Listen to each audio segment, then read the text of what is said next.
Avez-vous regardé l'émission La Facture cette semaine? Puisque parmi les reportages disponibles lors de l'émission qui est diffusée à Radio-Canada, il y en avait un sur la COVID longue. Deux femmes atteintes de COVID longue qui doivent lutter contre la maladie, mais également contre Retraite Québec, qu'on appelait autrefois la Régie des rentes. On dit qu'elle lutte contre Retraite Québec puisque l'indemnité est refusée. On en parle justement avec la journaliste qui a réalisé le reportage, Madame Esther Normand. Bonjour. Bonjour Marianne. De quelle façon vous êtes arrivé ce sujet-là? En fait, ça fait longtemps qu'à la facture, on a un intérêt pour le sujet. J'ai été en contact aussi avec une personne qui est à la tête de ce qu'on appelle le groupe COVID Longue Québec. Et puis, on voyait que du côté des assureurs privés comme publics, comme Retraite Québec, il y avait beaucoup de difficultés à être indemnisés, à recevoir une rente d'invalidité. Parce que oui, c'est nouveau, la COVID longue, mais là, ça l'est un peu moins. Et là, ben, on avait deux cas qui touchaient directement Retraite Québec. Et c'est comme ça que de fil en aiguille, on a décidé de focaliser sur Retraite Québec et les difficultés. Ces femmes-là vivaient de grandes difficultés. Ça nous a touchés. On s'est dit, à la facture, on a besoin de parler de ce sujet-là. Et c'est comme ça qu'après plusieurs mois, on a finalement plongé dans ce sujet-là en particulier. Alors, dans le reportage, on rencontre Nancy Perron et Valérie Meuret, deux femmes, deux groupes d'âge complètement différents, mais une constante au niveau de la maladie. Oui, tout à fait. D'abord, on est allé interviewer Nancy Perron, une dame de Jonquière, 54 ans, qui était vraiment entourée de sa famille, avec sa fille, ses deux petits-enfants, sa mère qui était là sur place au moment du tournage. Donc, tout le monde confirmait ce qu'elle nous disait, c'est-à-dire que c'est quelqu'un d'extrêmement dynamique, qui était très proche de sa famille, très généreuse, très enthousiaste, qui adorait son travail aussi. Et bon, ben, elle a été frappée par la COVID et là, ben, elle n'a jamais réussi à remonter la pente. Elle était vaccinée à ce moment-là, mais malgré ces vaccins, là, elle a été frappée durement. Et ben, c'est sûr que la COVID longue, les symptômes étaient importants, mais ça n'a jamais, ça s'est jamais apaisé. D'où l'idée qu'elle est maintenant invalide. Et c'est évident d'ailleurs. Quand on la voit au premier regard, on ne se dit pas, mon Dieu, cette dame-là est grabataire, très malade, mais il suffit de lui parler un petit peu pour réaliser à quel point elle est atteinte. Et pour le cas de Valérie Meuret? Oui, il y avait aussi Valérie Meuret qu'on est allé voir à Mirabel. Cette femme-là, 39 ans, donc très jeune. Elle aussi avait deux adolescents, jeunes adolescents. Elle faisait beaucoup de sport avec ses adolescents. Était le pilier de sa famille. Donc, et Pat, elle s'est retrouvée vraiment très atteinte par la maladie. Et elle, ça a été tellement important qu'aujourd'hui, elle doit se déplacer en fauteuil roulant à 39 ans. Pour elle, c'est vraiment extrêmement difficile. Même, elle se retrouve, elle a de la misère. Elle me dit, j'ai de la misère à prendre ma douche. Je dois être aidée par une personne CLSC parce que les cheveux, c'est trop lourd. Je dois choisir, est-ce qu'aujourd'hui, je prends une douche ou je plie du linge? Donc, on en est là. Elle dort une bonne partie de la journée. C'est vraiment difficile pour elle. Est-ce qu'on a des données sur la COVID longue, sur le nombre de personnes qui l'ont développée, disons? Oui, aujourd'hui, on parle de 1,4 million de personnes au Canada donc ça, c'est plus de 5 de la population. C'est beaucoup, c'est énorme. Des personnes qui ont la COVID longue, évidemment à divers degrés, mais on considère qu'après 3 mois, quand on ne se rétablit pas, on est frappé par la COVID longue. Et évidemment, si ça perdure au-delà d'un an, au-delà de 2 ans, ben là, c'est vraiment chronique en général. Et on estime à ce moment-là que les chances de se rétablir naturellement sont très minces. Puis on le sait, il n'y a pas de médicaments, il n'y a pas de traitement pour guérir la COVID longue pour l'instant. Alors ça fait qu'après 2 ans, il y a un expert qui nous disait, Simon Descaries, dans le reportage, il nous disait, après 2 ans, il n'y a pas beaucoup d'espoir que ça revienne. Mais on cherche, les chercheurs essaient de trouver des traitements, mais pour l'instant, il n'en existe pas. Maintenant qu'on a ces données-là, qu'on sait que la maladie existe, qu'elle est chronique, qu'est-ce qui fait que Retraite Québec refuse justement d'indemniser ces femmes-là? En fait, on dit, ces femmes-là reprochent, et beaucoup de femmes aussi d'ailleurs, parce que ça touche davantage les femmes que les hommes, beaucoup de ces personnes qui sont atteintes de COVID longue et qui ont affaire à Retraite Québec dénoncent la rigidité de l'organisme en disant on doit, c'est trop rigide, les critères sont trop stricts.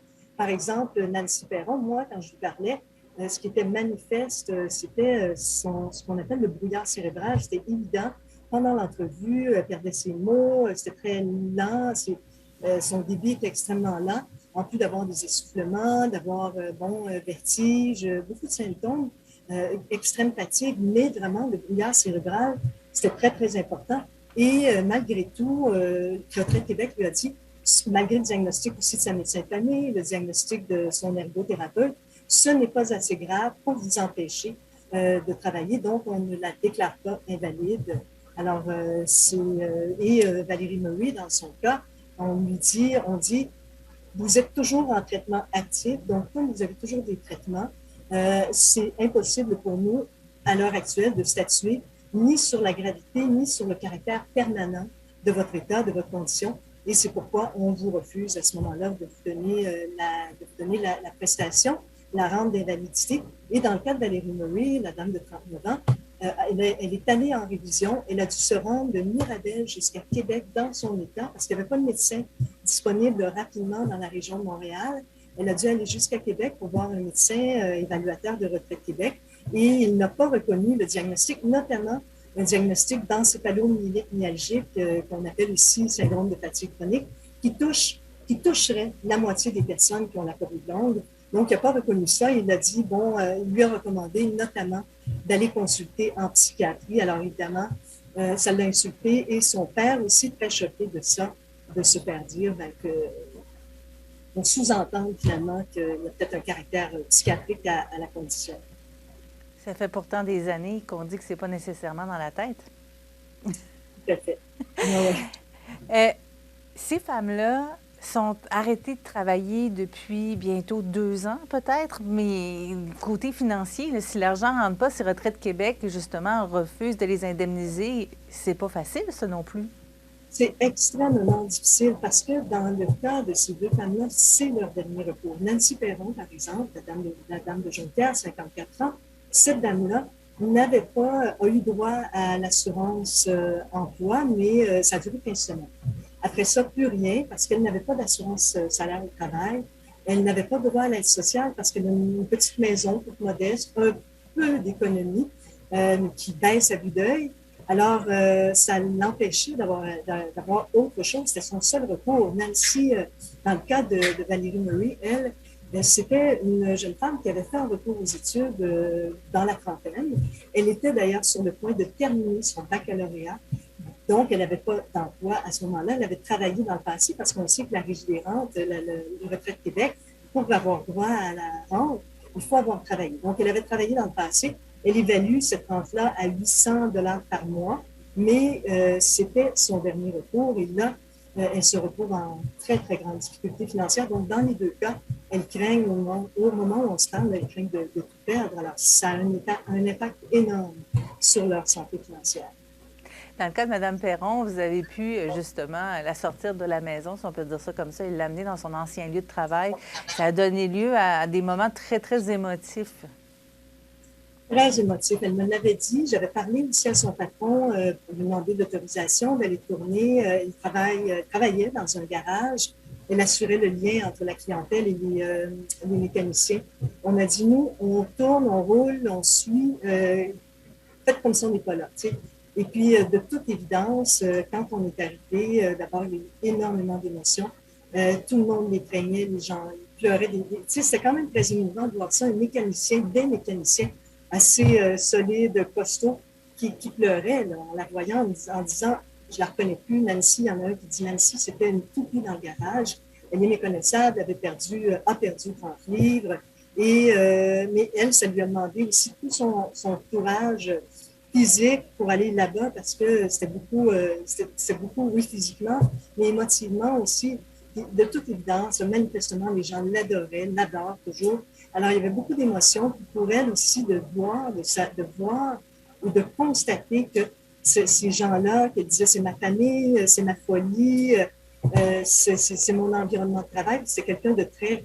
Elle avait un côté un peu foufou, comme on dit, donc on le sentait bien. Là. Alors les gens c'est ça, pleuraient de constater.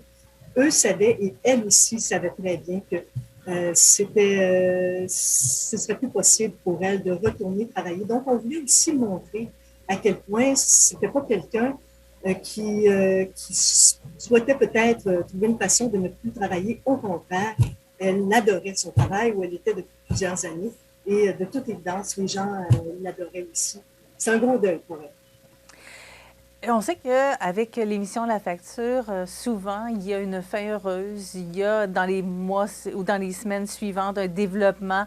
Est-ce que cette fois-ci, bon, c'est très, très récent là, comme diffusion là, pour ce reportage-là, est-ce que déjà vous avez des réactions? Bien, on n'a pas de réaction politique pour l'instant. Vous avez vu le ministre responsable de Retraite Québec, Éric Girard, nous avait refusé une entrevue. L'organisme lui-même nous a refusé une entrevue. On n'a pas pu obtenir les chiffres. D'ailleurs, c'est important de préciser, là, en vertu de la loi d'accès à l'information, on a fait une demande. On est en révision pour ça, donc on demande des chiffres, on les a pas. On dit que Retraite Québec nous dit quand même que il y a, dans la majorité des cas, on a dit oui à la demande de rente d'invalidité, mais on n'a pas moyen de vérifier ça ou de contre-vérifier ces chiffres-là, puisqu'on ne nous les donne pas. Alors, pour l'instant, on a des réactions des gens. D'abord, les deux personnes concernées, hein, Valérie Murray et Nancy Perron, nous ont écrit. Elles étaient extrêmement contentes et aussi avaient espoir que ça allait faire bouger les choses. Évidemment, on ne peut jamais, on ne sait pas, nous, oui, parfois il y a des moments heureux. On ne sait pas si ça va secouer les pouvoirs publics, mais ces dames-là le souhaitent et nous aussi, là, on souhaite que ça ait en tout cas, qu'il y ait une évolution pour ces personnes-là positives et donc on va suivre l'histoire de très, très près. Merci beaucoup, Esther Normand. Je vous en prie. Pour ceux et celles qui n'ont pas vu le reportage présenté à La Facture, c'est disponible sur Tout TV, entre autres, ou encore vous pouvez vous rendre là avec votre système de diffusion habituel pour retrouver ce reportage d'Esther Normand présenté dans l'émission La Facture cette semaine.